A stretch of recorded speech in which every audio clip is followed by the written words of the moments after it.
Hello class, good morning. Before we start our class, may we all stand, bow our heads and pray. Dear God, thank you for this day and for the opportunity to learn. Please help us to be good listeners and to pay attention to our discussion. Help us to remember what we learned and to use it to make the world a better place. Lord God, please help us also to be always kind to each other and to help those who are in need. So, good morning, class. But before you may take your seat, may you please pick up those structures around you and arrange the chairs properly. Thank you. So now, may we proceed to the attendance. Let me check our attendance and please say present if you are here. Miss Carino, Present po. Miss Sablay, Present po. Miss Manding, Present po. and Miss Mananta. Present po. Okay, so thank you. So there's no absent for today's discussion. So now let's proceed to the recap or overview of our discussion last meeting. Remember last meeting, the topic I have discussed? So last meeting I have discussed to you what is cash basis accounting, the accrual basis accounting, and the difference of the two. But before I introduce you to the world of accounting principles, may I ask you a question? Okay, thank you. Is anyone here are engaged in a family business? Okay, Miss Manantan, you. So, what type of business does your family are engaged in? Oh, okay, thank you for participating. You may now take your seat. So their family business is engaged in a retail business. So when you say retail, it is the sale of goods or services from a business directly to a consumer for their use. It can include physical stores, mobile stores, and also the online store. So retailers range from large to small department stores and independent business. Okay, thank you for participating, Ms. Manantan. So let's move forward. But before we proceed to the next topic, which is the accounting principles, let me discuss to you again the learning objectives of our discussion. So at the end of the lesson, the students should be able to first compare and contrast cash basis and accrual basis of accounting. Second is to identify the rules and guidelines that companies and other bodies must follow when reporting the financial data. And lastly, of course, analyze the significance of accounting principle. So that's all our learning objectives, and now we will proceed again to what is the meaning of cash and accrual basis and the accounting principles. Thank you. Ayan, thank you so much guys for your input. I'm sorry for that. So, tinanong ko kayo kanina kung ano yung mga businesses ng family nyo and anong type pa ng business service, retail, manufacturing, and you might be wondering bakit ko yung natanong. That is because that is really deeply connected sa topic natin today, which is the cash and accrual basis of accounting as well as ang ating accounting principles. Malalaman natin yan, may we delve more. So first off, what is really cash and accrual basis of accounting? First, it defines here by definition, cash accounting recognizes revenue and expenses only when money changes hands. Whereas with accrual basis, it recognizes revenue when it's earned and expenses when they're billed, but not. So, parang ang dali-dali natin binabasa kanina, no? Pero malalaman natin kung in layman's terms, how would we explain this? So, cash basis accounting from its term, parang ang dali lang kasi basis of accounting na ay cash. It means it is the straightforward way of keeping track of a company. How? Kasi when you actually receive the cash now let's talk about income. Income, when you actually receive the cash, that's when you record it. And when it comes to expenses, it is when you actually pay them. Ngayon, anong difference niya sa accrual basis? When you hear the word accrual, kasi parang ang complicated. But that's actually more simple than it sounds. Sa sinabi dito na it recognizes revenue when it's earned. Take note, when it's earned, it's not literally na kailangan na tanggap mo na yung pera. That is why when we say accrual basis of accounting, it is more accurate when you picture of the financial situation of the company because it includes all the money earned and owed. So, may I ask you guys, have you ever done work for someone and then you had to wait now to get paid? So, how did that affect your budgeting? So, mapapatanong ko ngayon, ano bang mas madali? Cash basis of accounting or accrual basis of accounting? So, let's now delve more sa kanilang differences. But before that, syempre, let's explain first what are accounting principles are. So, accounting principles from the term itself, principles, rules, and guidelines that companies and other bodies must follow when reporting financial data. These rules make it easier to examine financial data by standardizing the terms and methods that accountants must use. So, accounting in general, no, very complex, but things get easier when we have rules that we follow.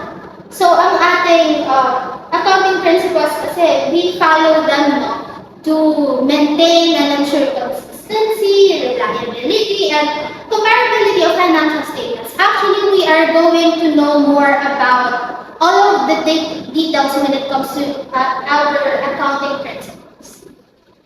So, next stop ang ating cash and accrual basis. So, babalik talaga tayo.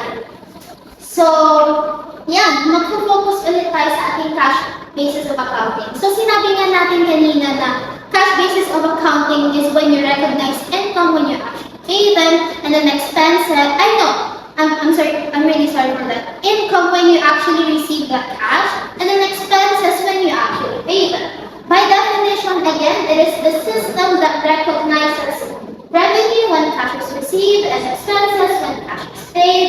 The cash method is typically used by small businesses and for personal finances. Bakit? Because it is the easiest and most common type of basis of accounting. So in comparison sa ating accrual basis of accounting, it is when the revenue is earned. Sabi nga natin kanina, at saka expenses naman when they are incurred. So it's very simple. So knowing their differences, ano nga ba? Sige, bullet by bullet natin. Sabi dito, ang cash basis of accounting records transactions based on actual cash receipts and payments, but in terms of accrual, regardless of the cash flow, the transactions are recorded when they occur. Second point is that when it recognizes revenue when cash is received, expenses. So pag natanggap na yung pera, and then nirecord mo na, that is cash basis. But when accrual basis, nire-record mo na siya pag na-earn mo na. It's not necessarily na you have already paid.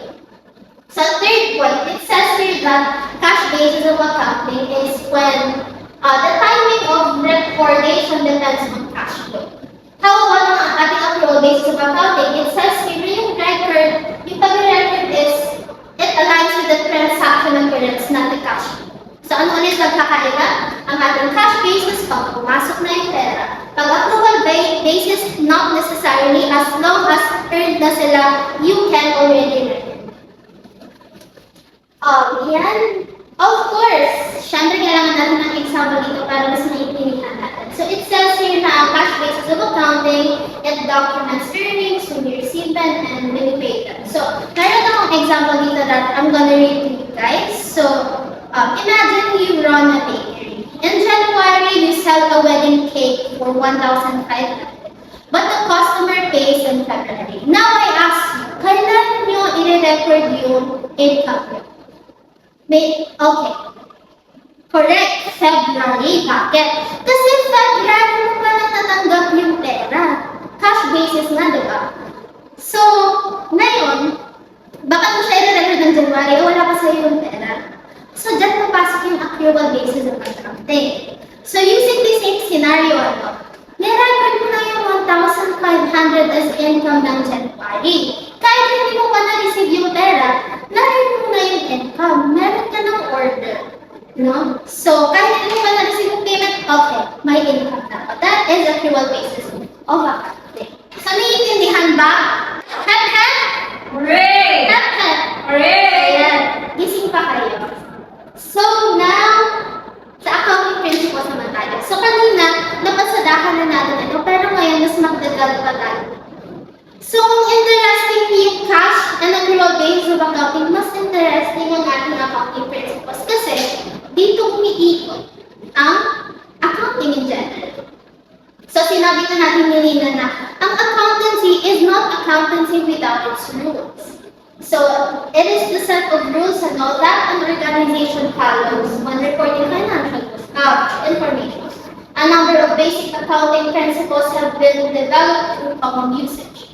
So, nag-exist ng accounting way before and na-build siya through many studies, ang ating mga accountants with all their information research.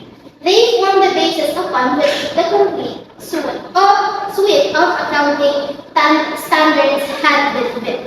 So later on, sa ating next slide ay iisa-isahin natin bawat detalye. Ano nga ba yung mga accounting principles na nag-guide sa ating mga accountants, sa ating mga organizations and their management sa pag-manage ng isang business and ang kanila financial position.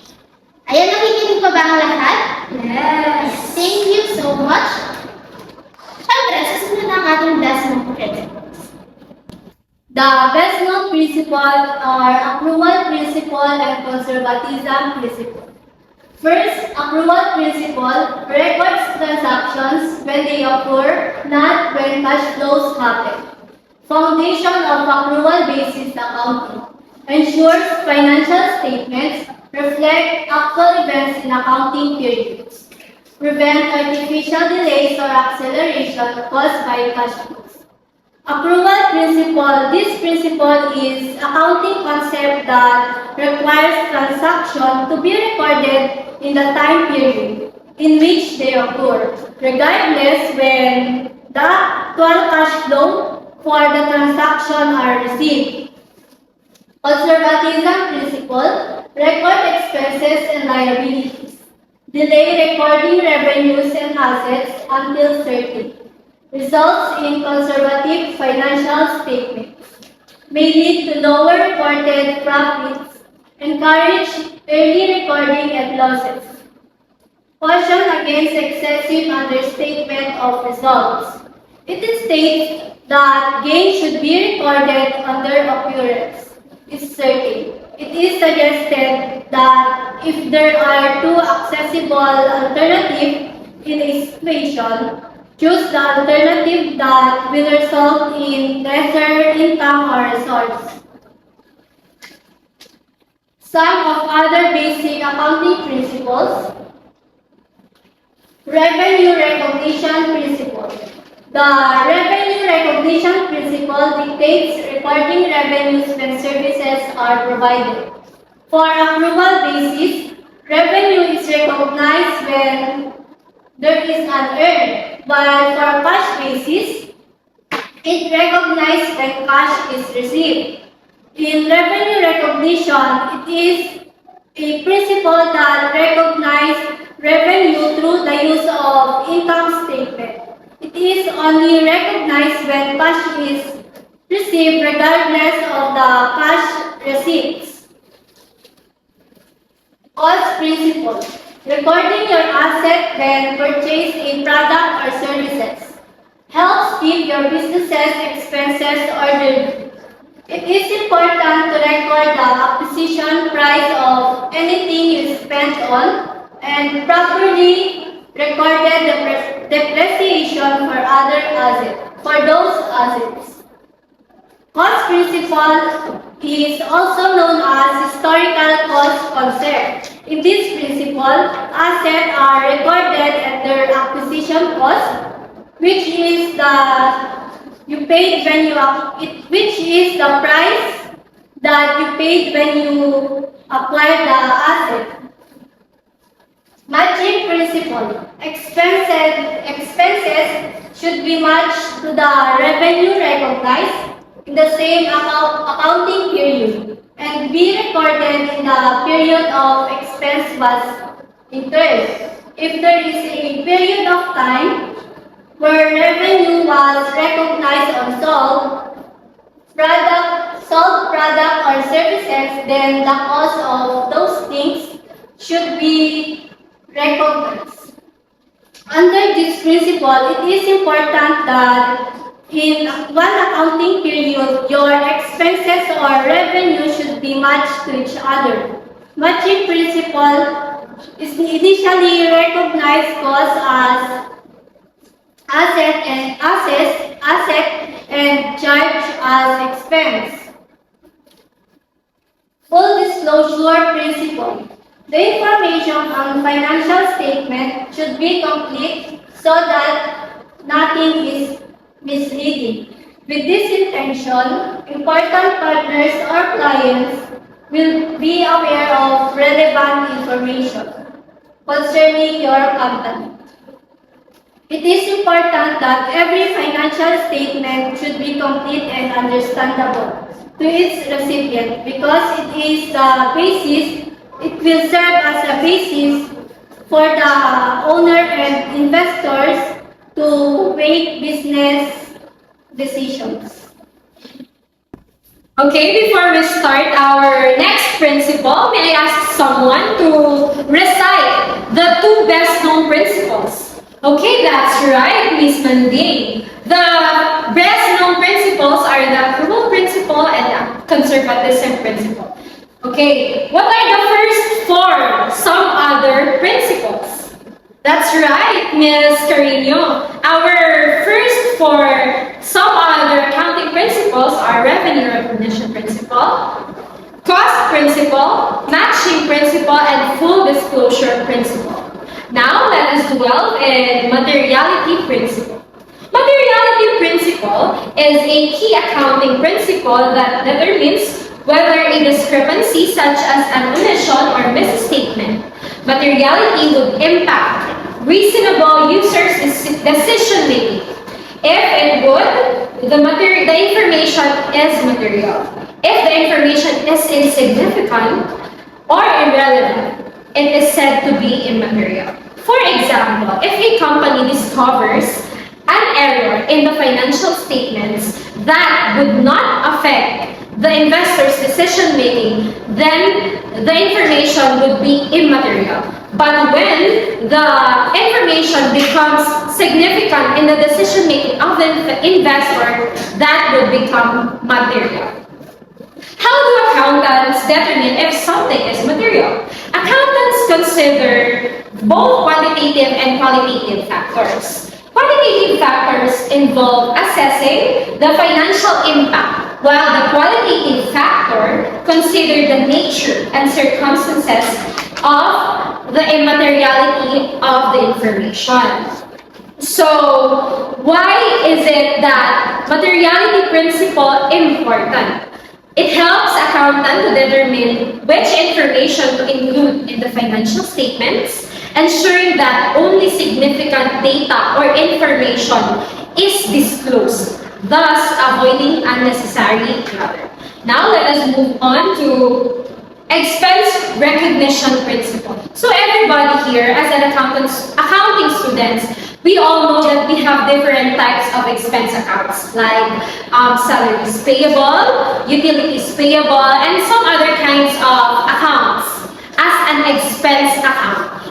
What is again the normal balance of expense account? Okay, that's right. It should be correct. It should be debited.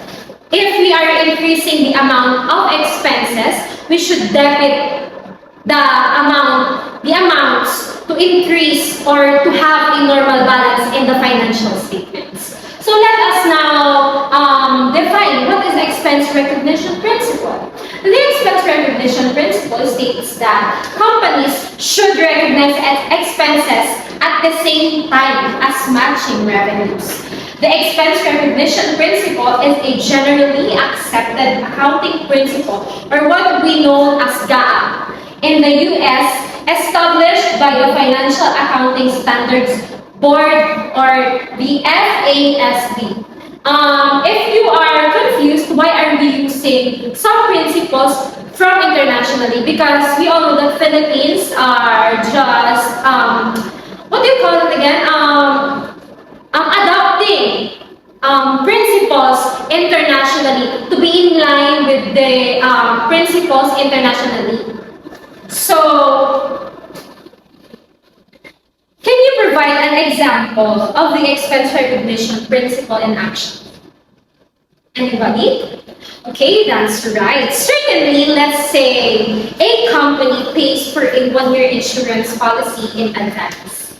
According to the expense recognition principle, the cost of the insurance should be allocated over the coverage period. So each month, a portion of the total cost would be recognized as expense account in the income statement. Okay, once again, what type of financial statement we are including the expenses. Okay, that's right, Ms. Dena. It's in the income statement. Okay, next. Ayan. We are now moving on to what principles or what is our basis why we need this revenue recognition principle, our cost principle, matching principle, and full disclosure principle. What is again the definition of GAAP? Hey, that's right. Very good. You're so great. Generally accepted accounting principles. Where is it again? Where does what do you call the board that implements the GAAP? Okay, that's right. The Financial Accounting Standards Board. What is GAAP? Generally accepted accounting principles or GAAP are standards that encompasses the details, complexities, and legalities of business and corporate accounting. Then the Financial Accounting Standards Board or the FASB uses GAAP as the foundation for its comprehensive set of approved accounting methods and practices. In layman's terms, these different types of principles or known principles are derived from the GAAP or what we call the GAAP, which is formulated by the Financial Accounting Standards Board. Okay, for us, for better understanding, let us now provide some examples of differences of cash basis and accrual basis. Okay, it is discussed a while ago what is cash basis and accrual basis. When we mean by cash basis, it is you recognize revenue when cash is paid. But when accrual basis, it is not yet paid but earned. For example, I offered my service to Miss Manding, but that service isn't yet paid. Then if I already recognize that service I have rendered him, I have rendered her, it would be called accrual basis. It is earned, but it is not yet paid. Okay, so let us now delve to the example. A company sells $10,000 of green widgets to a customer in March, which pays the invoice in April. So the company sells $10,000 of green widgets, which pays the invoice in April. Under the cash basis, the seller recognizes the sale in April because it will only be paid in April. When the cash is received, under the accrual basis, the seller recognizes the sale in March when it issues the invoice. For example, this is the green widget amounting to 10,000. If I already gave this to Miss Manding at March and I issued her an invoice, then it would be an accrual basis of accounting if she doesn't pay the green widgets yet. But if I give this to Miss Manding and she already received the invoice and I already received the cash, then that is the cash basis accounting principle. Example of differences of cash basis and accrual basis in expense recognition. The first one is we recognize the revenue or the income. Now let us move on to the expense recognition. A company buys, I am the company, for example. A company buys $500 of office supplies in May, which it pays for in June. Under the cash basis, the buyer recognizes the purchase in June when it pays the bill. But under the accrual basis, the buyer recognizes the purchase in May when it receives the supplier's invoice. Like the expense, the revenue recognition a while ago, we just recognize a revenue when it is paid. Now, for the expense, it's just the same. It's just different scenarios because if we recognize a revenue, it is that we have something to receive, but in expense we have something to give because we are paying the seller. So in expense, it is simply when in the accrual basis it is earned but not yet paid, but in cash basis it is earned, it is paid. Just like that. That is the basic difference. That is the basic difference of accrual basis and cash basis. Once again, cash basis, it is earned already and it is paid already in the same time. But in accrual basis, for example, I am buying these supplies at June. I already recognized it because I already bought the supplies in June, but I will pay that in July. For example, I will not recognize the July month because it is for the cash basis. Okay, is that clear? Is that clear? Yes. Once again, what is the difference? In cash, it is earned, it is paid. But when accrual, it is earned and not yet paid, you will recognize it all, and you will recognize only when it is earned, even if it is not paid. And if in cash basis, if it is paid today, then this is the only day you will recognize the expense or the revenue accounting principle.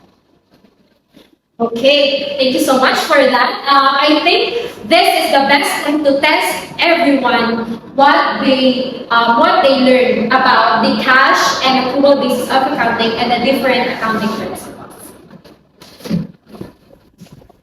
So to test your knowledge and your understanding of the topic, you have 3 activities to do. First is, you have to differentiate cash basis and accrual basis of accounting using Venn diagram. On the right side, you have to determine the difference of cash basis of accounting from accrual basis of accounting. On the left side, we have to determine the difference of accrual basis of accounting from cash basis of accounting. And then the middle part, you have to determine the similarities of cash basis of accounting from accrual basis of accounting. So that's it for our first activity. You have any question?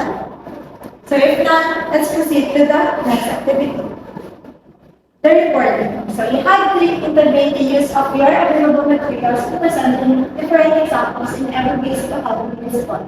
Students will be grouped into 4 groups. So this is a group activity and the presentation will be presented next to me. So the grouping will be sent to our GC and the criteria is as follows. So for the visual aids and content of the report, 20 points if the visual aids are catchy and the content are clear and understandable. 15 points if the visual aids are not completely accessible to all and the content is not complete. 10 points if the visual aids are effortless and the content is not understandable. Participation of every members, 20 points if the members has their parts and contributed well. 15 points if only few of the group members participated. 10 points if only the leader has the most contribution and members has not participated. Clarity of delivery. 20 points if the report was delivered concise and clear. 15 points if the report was delivered but not concise. 10 points if the report was not clear. So for the preparedness, if the group are well prepared to present and prepared to entertain question, that's 20 points. 15 points if the reporters are not well prepared. 10 10 points if the reporters are not prepared and rushed. So for the audience interaction, if the audience are listening well and their attention are got with reporters, that's 20 points. 15 points if only half of the audience are interacting. And 10 points if the presentation has negative audience interaction. So do you have any question for our recording? So if not, let's proceed to the last activity. The essay. So for the essay, you have to write an answer to the following question with a maximum of 100 words each. For the first question, what is the significance of accounting principles? For the second question, reflect on how your understanding of accounting concepts and principles can empower you in a professional and personal lives. So this essay and the Venn diagram will be passed today. So I'm giving you 10 minutes to do it. So 10 minutes is up. Pass your papers and go back to your seats as I am going to summarize our topic for today.